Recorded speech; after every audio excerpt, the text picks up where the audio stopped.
This is how you prep a balloon catheter. First things first, don't get rid of this package insert. This is going to tell you what your nominal and your rated burst pressure are. First thing we're going to do is take it out of the hoop.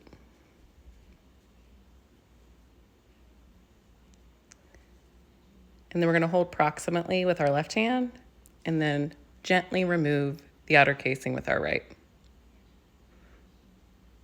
And I'll put that to the side. I'm going to take a syringe with saline and purge the wire lumen.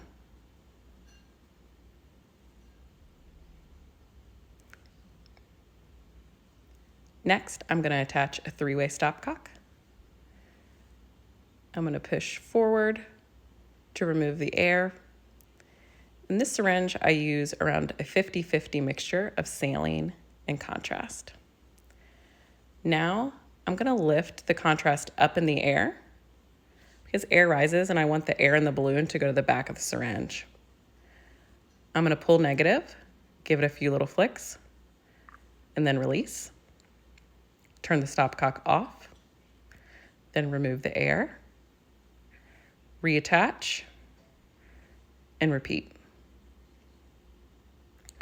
And I'm going to keep doing this until I see no more air coming back into my syringe.